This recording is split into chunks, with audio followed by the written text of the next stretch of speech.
Well, hello and welcome to Isla Grande. This, as we have said before, is the General Aviation Airport at San Juan, and today we're back in the Duke, and we're going to be flying to Culebra. Culebra, if you remember, is one of the two islands that lies just off the coast, the east coast of Puerto Rico. Very popular tourist destination. Used to be, back when I was flying, that whenever we were going out to the east and we would be taking off from Isla Grande, which is very close to International, we would just take off and go offshore and fly pretty informally across the airspace of San Juan International and continue on to the east. Since then, they have developed a standardized procedure for moving from Isla Grande over to the east. They call it the River Transition. And basically what is involved in that, you take from Isla Grande and almost immediately turn a little bit to the left, heading of about 070, and almost immediately when you get to the coastline, you turn right and you aim for the control tower at San Juan International, which lies between the two runways. As soon as you get to the tower, you turn over to the mouth of the Loiza River, which is a VFR reporting point, and then from then on, you continue down the northern coast and you're released to your own navigation at that point. The flight itself is not very long. It's only about 50 miles. But the purpose of the flight is to fly that river transition. That's a VFR procedure that did not exist when I was flying way back when. And so I'm looking forward to doing it with you this morning. It's interesting that it consists exclusively of VFR of visual cues as we're going through that procedure. It does not include any navigation, radio navigation at all. And so let's go ahead and get started. Start the engines and get on our way, and we'll see what this river transition is all about.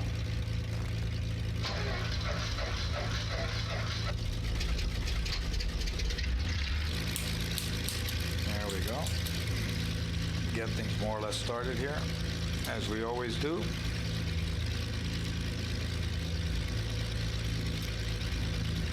We're going to be doing some radio navigation in some upcoming flights, but today, as we have done before, it's going to be strictly visual flight. We have a very short taxi here. Main interest is in flying and not in taxiing, so obviously at this point we would be asking for ground taxi clearance from ground control, and they would assign a squawk code. We would tell them that we're on our way east via the river transition, and they would assign us a squawk code that would be used by air traffic control to track our progress. And here we are at runway 9. Let's get everything set, and let me just sit here for a moment to explain to you what we're going to do, because things are going to be happening pretty quickly.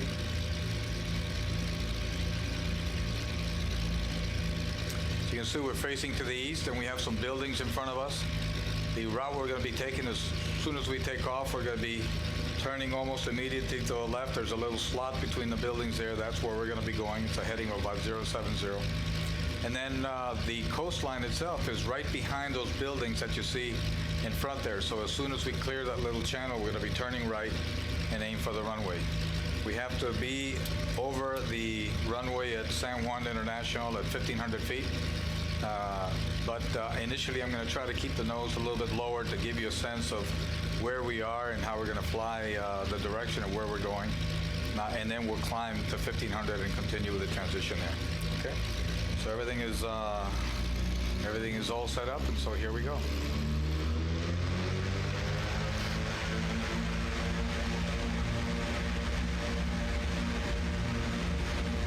A lot more activity in this ramp on the right than there used to be. This used to be mostly Navy and Coast Guard and police facilities in the past. Here we go, 90 knots, rotate.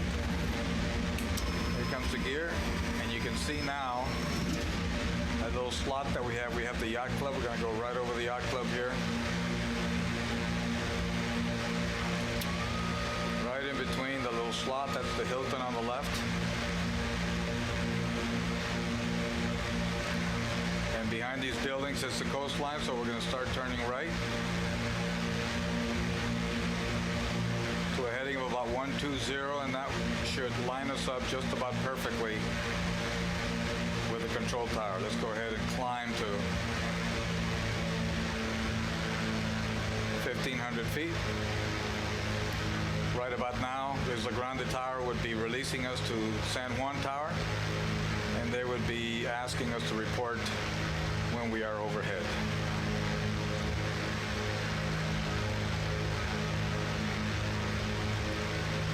$1,200.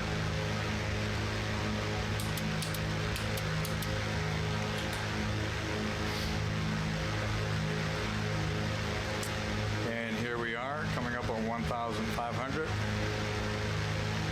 Heading at 120, and there's the tower at 12 o'clock. Go ahead and set some cruise power here.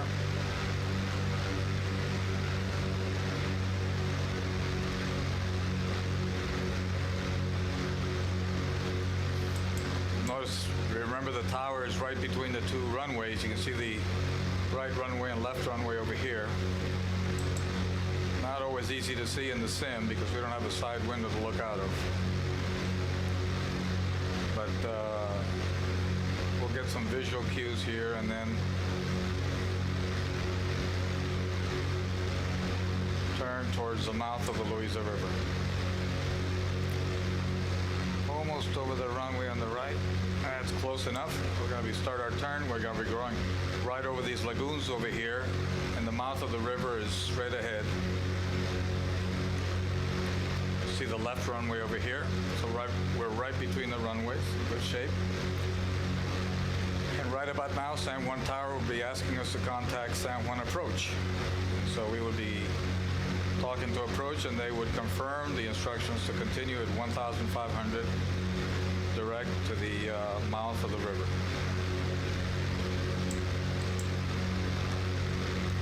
Thing to keep in mind as we're flying this transition is that there is another transition in the opposite direction. It's called the Tango transition, which we will fly in the next flight.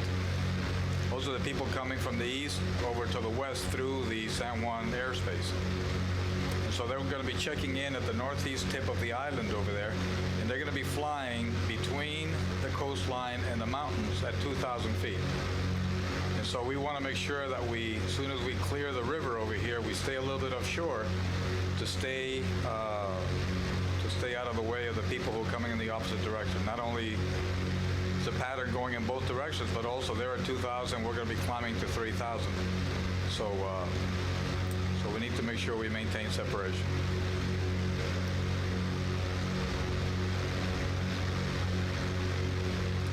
You can see in the beach, the sand, where you see the disruption in the coloring is where the waters of the Louisa River actually flow into the Atlantic there.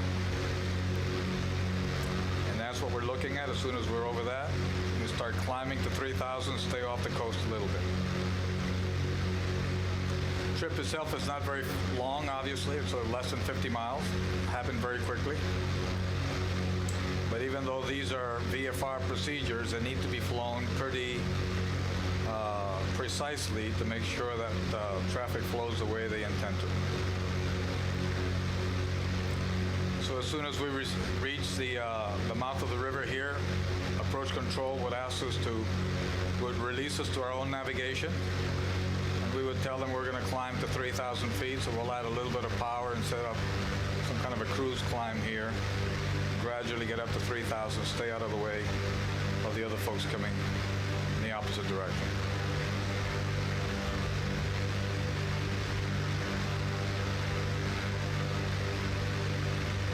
One last check. Everything is where it's supposed to be.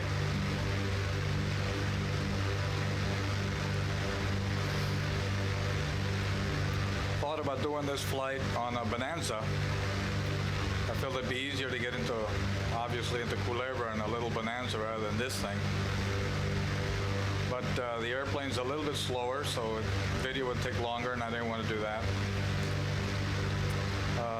Also, the panel does not show up in the video as well as this one does, so I decided to take the Duke anyway, and hopefully we'll be able to get in there without too much difficulty.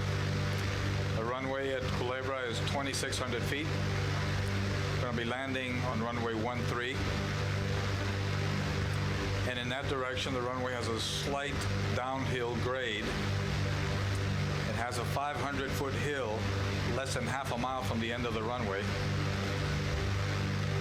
And so in order to be able to get in there, most people, a couple of people might think about going straight in by going over that hill, but it's not recommended. Most people will go to the left of the hill through a little pass that is there, and that requires a very late turn to be able to line up with the runway. And that's really what the difficulty of the approach is. It is not nearly as severe as a St. Barth to a Saba, both of which we plan to go to in future trips. But it certainly is not without its complications. And so particularly in a little bit more complex airplane like this one.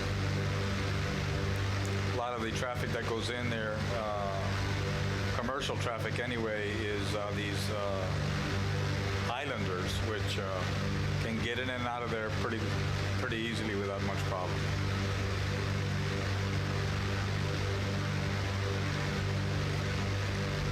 Actually got checked out in a Bonanza way back when.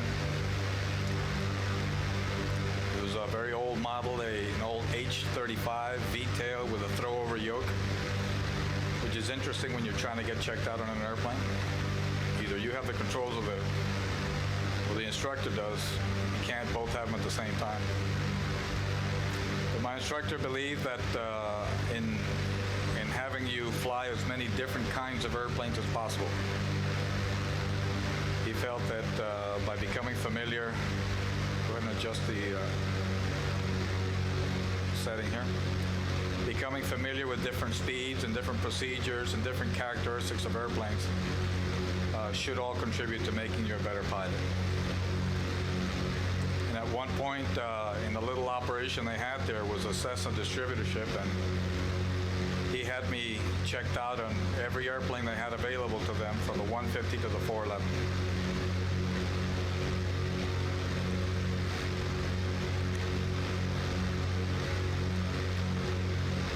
One time he suggested I get my seaplane rating.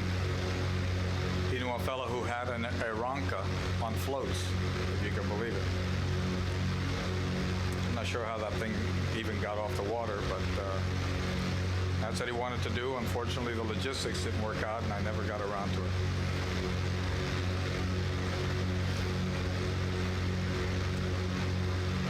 Probably can't see it, but there's that little lighthouse we talked about in a previous trip. And right about there, we're going to call approach control and tell them that we have Culebra in sight, which is just straight ahead of us. And they will terminate radar services, ask us to squawk VFR, and switch over to the advisory frequency, which I believe is 122.9. You'll see that there are these other little islands here. These are all cays and islets that are uninhabited. Most of them have very nice beaches all the way around, and they're very popular with the boating crowd. Go out there during the day and set up a picnic.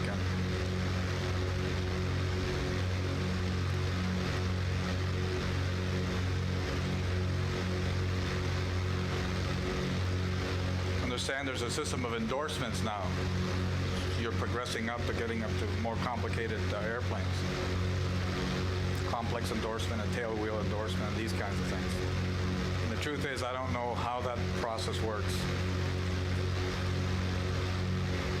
But it seems to me that in the end, it all comes down to getting checked out in individual airplanes. You know, just because you have an endorsement, tail wheel endorsement to fly Citabria, for instance, doesn't mean you can just step up and automatically fly a Cub or a Chipmunk, for that matter. Every airplane has its own peculiarities, and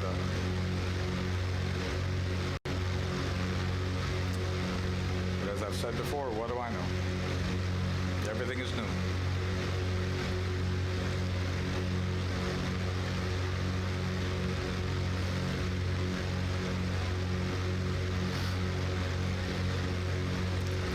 Whenever I see Culebra, can't help think about a fellow who was a fixture at Isla Grande all those years ago. He was quite a character. He was a short, stumpy fellow, walked with a limp, and always wore these high-top tennis shoes. But appearances to the contrary, he was a heck of a pilot, to the point where he was an FAA examiner on both airplanes and helicopters. And one time he flew to St. Thomas. This is Culebra straight ahead, and St. Thomas is over on the left. He flew to St. Thomas on a Bonanza, and on his way back his engine quit, and he was forced to ditch the airplane in the shallows on the far side of Culebra there. The airplane was lost. And several weeks later I was talking to him, and he said that fortunately he had decided to put on his life jacket before he got on the airplane. He said it was fortunate because when the airplane started taking on water, it would have been impossible for him to fumble around and look for the life preserver and try to put it on.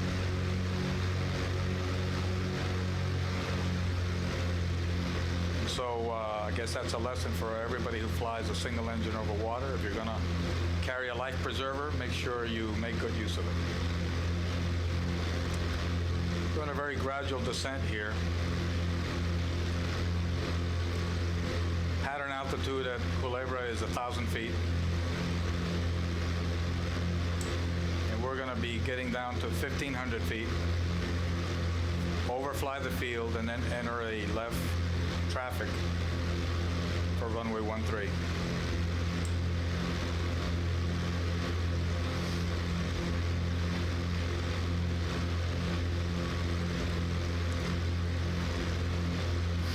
Remember I told you that for many, many years, both Culebra and Vieques used to be used by the Navy for target practice, even though there were people living on both islands at the time. But apparently, this finger of land that you see over here, this extension of land here on the left, is the area that was actually used for the strafing and the marine assaults and those kinds of things.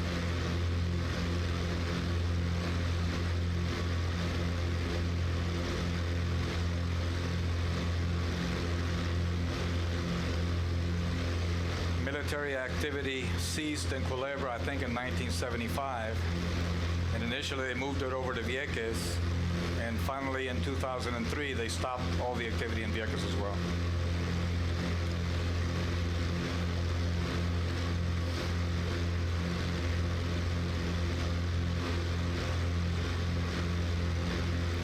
See straight ahead, there's a bay on the right side of the island there.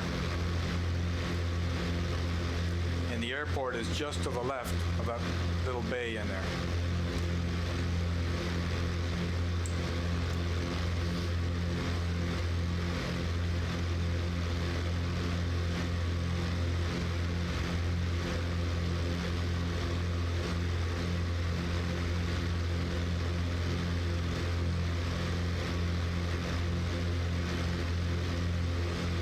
See how close all the islands are. Vieques is over here, St. Thomas over there, and you can even see St. Croix over on the right side.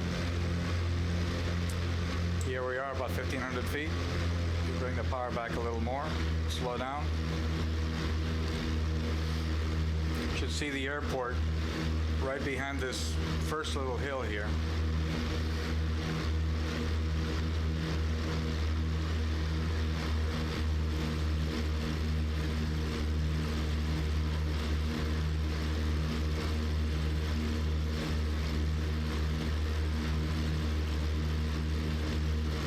There it is, about 11:30.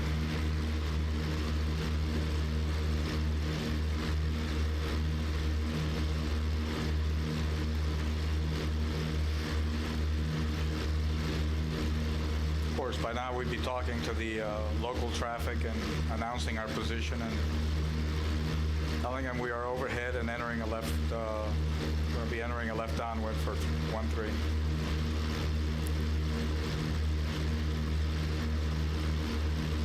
exactly where that fella put that bonanza down, but it was somewhere, I'm guessing, in that area over there. Probably not much left of the airplane now, but it sure is beautiful. I put one notch of flaps because I'm gonna need to lose 500 feet and I don't want to increase the speed any. This is one of those approaches where you want to do everything a little bit early because you want to be fully configured by the time you're on final.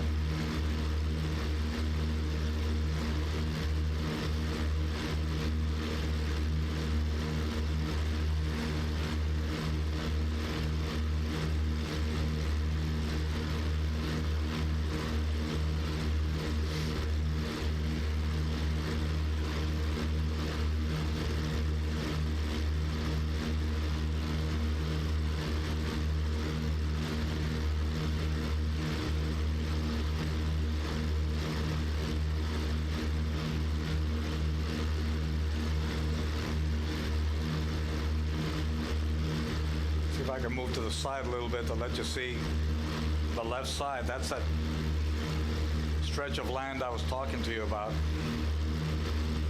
And that's a very useful cue in the approach because you essentially want to come in pretty well parallel to that thing as you're approaching the final part of the approach.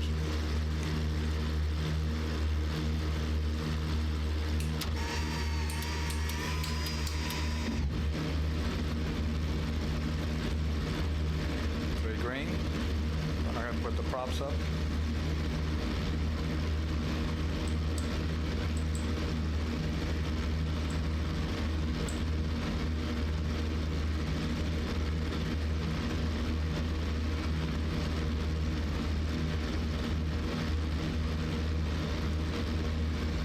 Normally be turning a base leg to about heading of 220.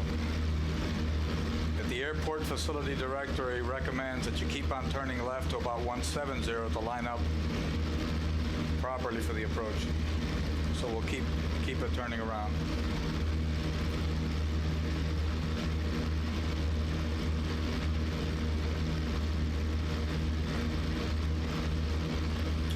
Bring all the flaps down. Gas mixture on the carriage props. This beach in front is Flamenco Beach, which is supposed to be, according to some tourist publications, one of the top beaches in the world. And then it has Flamenco Lagoon, and then you see a little road behind there. That's really where you want to go. And I'm going to set this up at about 100 knots. I know it sounds fast. I never flew the actual airplane, but I have to go by what this thing feels like. And as I said, this thing loses airspeed very quickly at the flare. And so I want to make sure I don't stall before we get to this runway. You can see now the complexity of the approach here as you're coming in between these two hills and see the runway is on a diagonal there. It's going to require a very late turn to be able to set it up.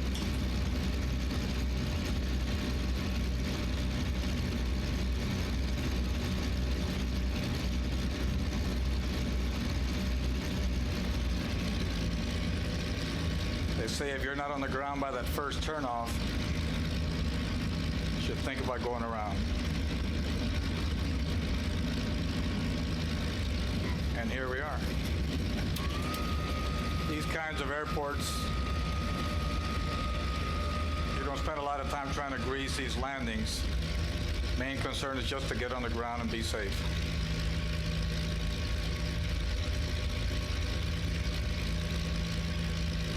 So we're going to turn off here, get to a little terminal area they have.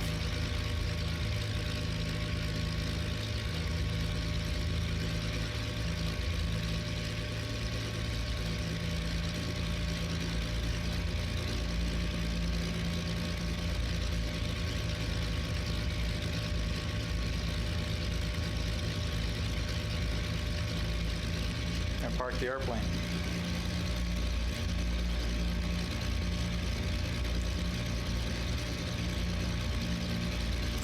See a couple of the islanders there. It's part of the scenery with a crew.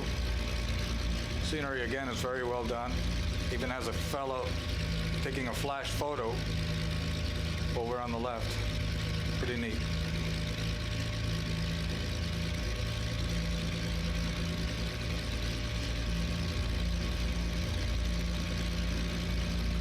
Go ahead and park it here.